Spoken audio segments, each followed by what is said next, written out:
나는 혼자서 과거를 파헤치기 시작했다. 먼저 20년 전 남편의 사건 서류를 다시 꺼냈다.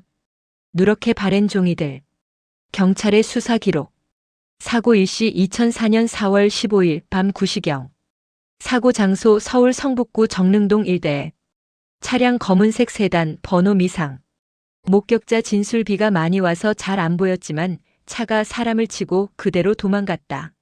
나는 재호가 했던 말들을 떠올렸다. 20년 전 비 오는 날이었는데 검은색 세단 탔었어요. 국산차. 차 몰고 도망친 적도 있고 우연이라고 하기엔 너무 많이 겹쳤다. 인터넷을 뒤졌다. 2004년 4월의 뉴스 기사들. 뺑소니 사고 관련 기사를 찾았다. 남편의 사건도 작게 보도됐었다. 그리고 그 시기에 재호가 어디서 무엇을 했는지 추적하기 시작했다. 그의 SNS, 오래된 블로그, 동창회 기록. 재호는 2004년에 서울에 살았다. 건설회사에 다니고 있었다. 차도 있었다. 검은색 세단. 모든 퍼즐 조각이 맞아 들어가고 있었다. 앨범을 다시 들춰봤다. 그 흐릿한 사진을 오래 들여다봤다. 기억이 조금씩 돌아왔다. 29, 아니 30이었을까? 회사 동료 소개로 만났던 남자. 박재호. 그때 그 남자의 이름이 재호였던 것 같다. 확실하진 않지만 우리는 2-3달 정도 만났다. 가벼운 연애였다. 그때 나는 연애를 가볍게 했으니까. 기억나는 장면이 있었다. 그와 차 안에서 싸웠던 날. 그의 운전이 너무 거칠어서 무서웠다. 야, 좀 천천히 좀 몰아. 무서워. 겁이 뭐가 많아. 사고 나면 그냥 튀면 그만이지. 그때는 그냥 농담이라고 생각했다. 철없는 남자의 허세라고. 그때는 그냥 철없는 농담 정도로 넘겼다. 그런데 이제는 그 말이 칼처럼 꽂혔다. 그리고 우리는 싸우고 헤어졌다. 이유는 기억나지 않는다. 그냥 질려서였을 것이다. 당시 나는 한 남자에게 오래 매달리지 않았으니까. 그 후로 재호는 내 기억에서 완전히 지워졌다. 수많은 남자들 중 하나였을 뿐이니까.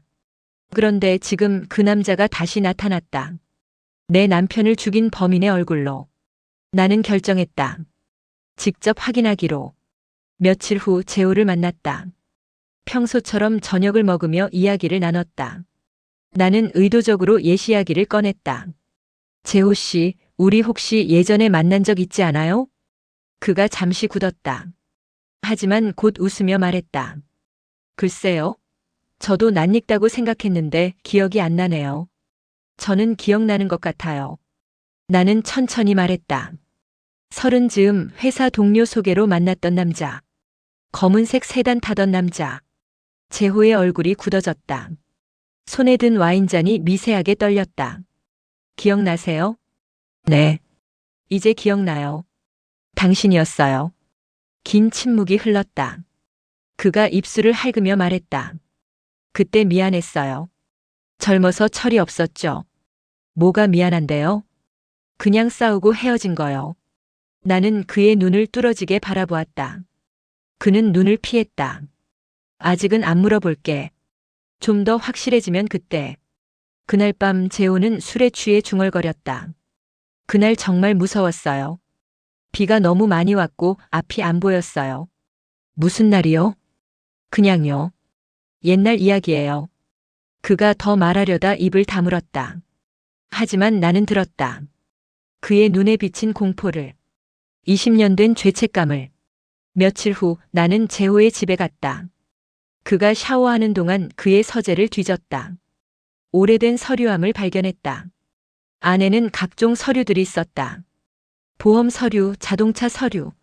그리고 한 장의 종이가 눈에 들어왔다. 2004년 자동차 보험 갱신 서류. 차량 번호가 적혀 있었다. 나는 그 번호를 외웠다. 그리고 다음 날 아는 사람을 통해 조회를 부탁했다. 결과가 왔다. 그 차량은 2005년에 폐차되었다. 사고 이력이 있었다. 2004년 4월 성북구에서 사고 신고. 날짜가 일치했다. 장소도 일치했다. 확신했다.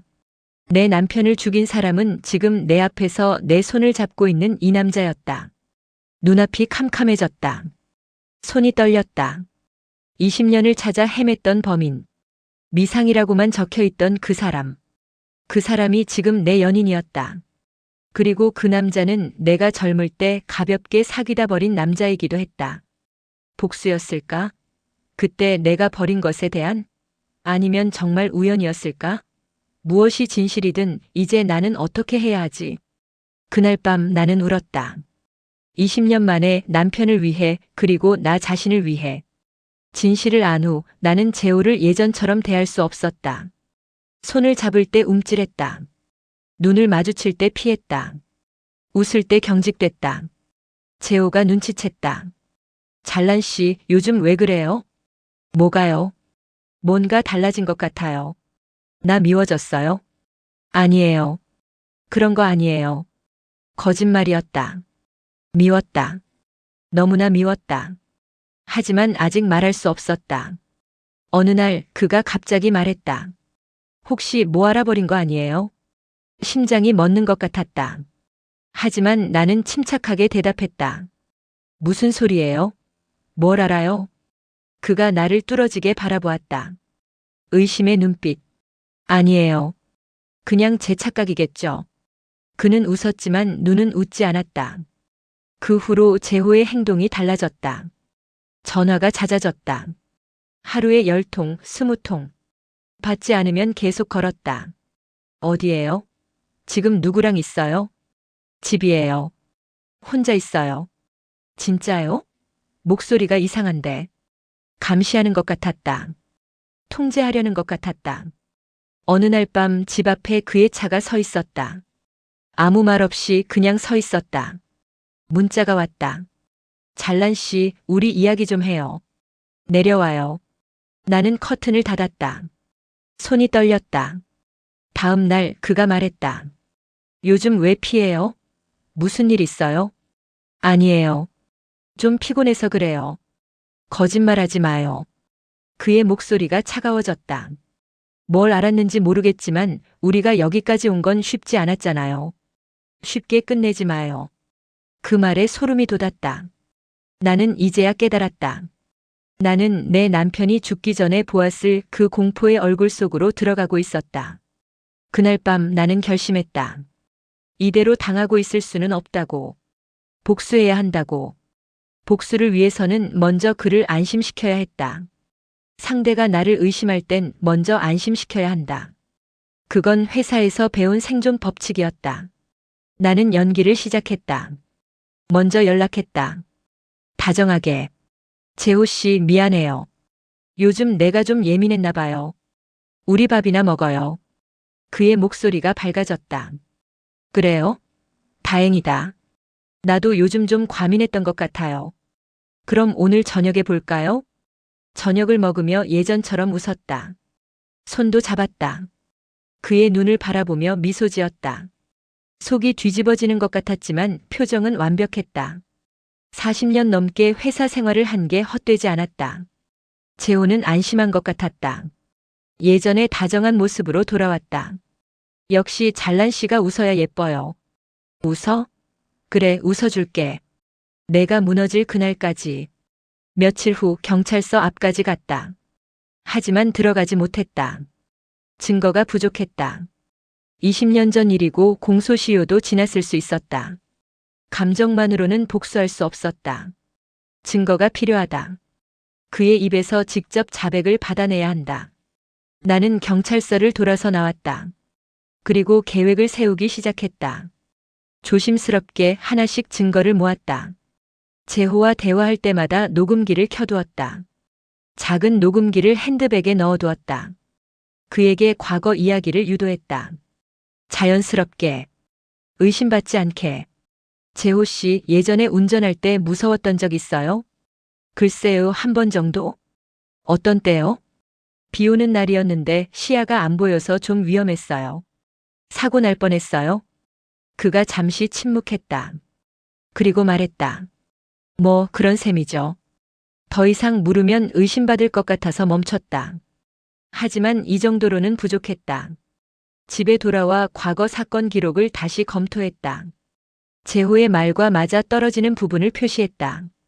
날짜, 장소, 차량 종류, 날씨 모두 일치했다. 하지만 결정적인 자백이 필요했다. 어느 날 밤 아들 준영이에게 전화를 걸었다. 하지만 아무 말도 하지 못했다. 엄마? 왜요? 아니야. 그냥 목소리 듣고 싶었어. 말해버릴까? 내 아버지를 죽인 놈을 찾았다고. 그런데 그 말을 하는 순간 내 아들의 인생도 다시 부서질 것이다. 아직은 때가 아니었다. 며칠 후 준영이와 저녁을 먹었다. 엄마, 요즘 표정이 밝아졌어요. 그 남자분 때문이에요? 그런가? 저도 한번 만나보고 싶어요. 엄마 웃게 해주는 분이면 좋은 사람일 것 같아요. 가슴이 찔리는 것 같았다.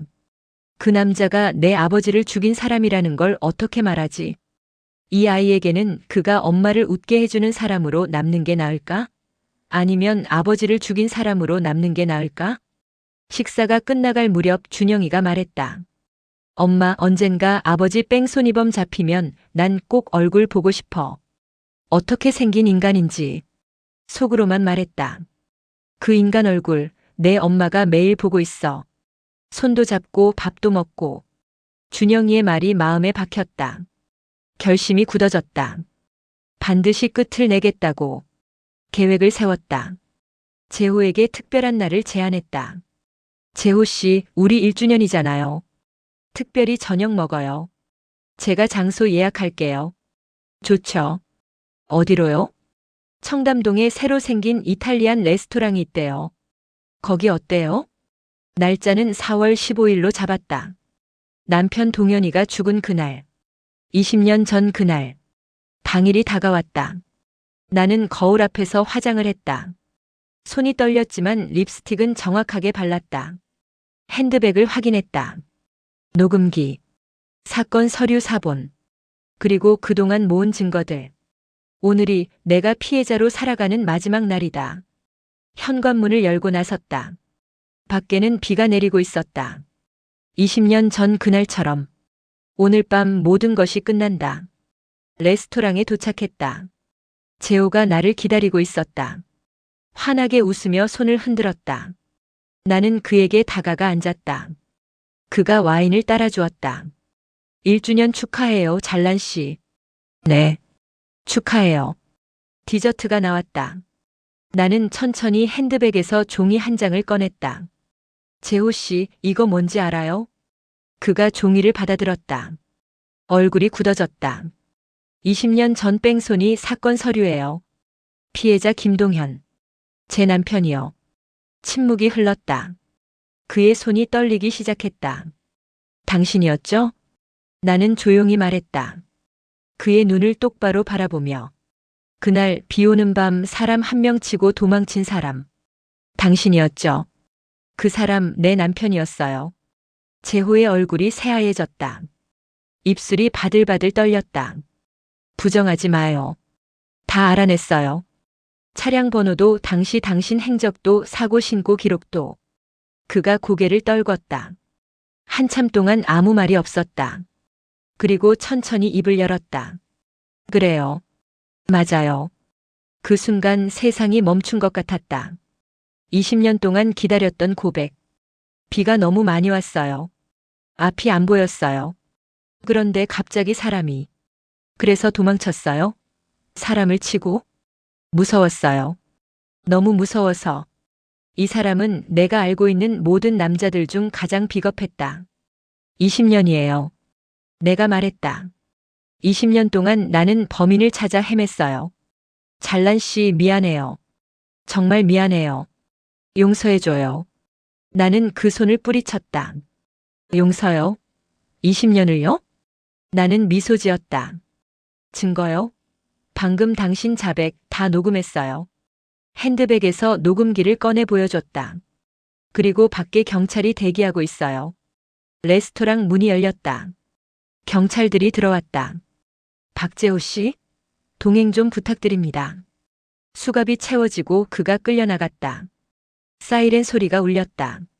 나는 혼자 테이블에 앉아 있었다. 와인잔을 들었다. 손이 떨렸다. 일주일 후 재호는 법정에 섰다. 결국 그는 실형을 선고받았다. 준영이에게 진실을 말해야 했다. 준영아, 할 말이 있어. 아버지, 사건 범인 잡혔어. 준영이의 얼굴이 굳어졌다. 진짜요? 응. 더 이상 찾아 헤매지 않아도 돼. 준영이가 나를 안았다. 그의 눈에서 눈물이 흘렀다. 엄마, 고마워요. 20년 동안 포기 안 해줘서. 나도 울었다. 오랜만에 참았던 눈물을 쏟아냈다. 모든 게 끝난 후 나는 집에서 노을을 바라보았다. 창밖으로 서울의 하늘이 붉게 물들어 있었다. 동현이 사진을 꺼내 바라보았다. 여보, 끝났어. 20년 만에 끝났어. 사진 속 남편은 여전히 웃고 있었다. 세상 모르는 순진한 웃음. 나는 한때 수많은 남자를 쉽게 만나고 쉽게 버리던 여자였다. 그리고 한 남자를 너무 늦게 사랑하게 된 여자였다. 그 남자를 앗아간 또 한 남자를 나는 끝내 놓아주지 않았다. 사람들은 묻겠지. 이게 정말 옳은 일이냐고. 하지만 이제야 알겠다. 복수는 누군가를 벌주는 일이 아니라 더 이상 그 사람 때문에 떨지 않게 되는 순간이라는 걸.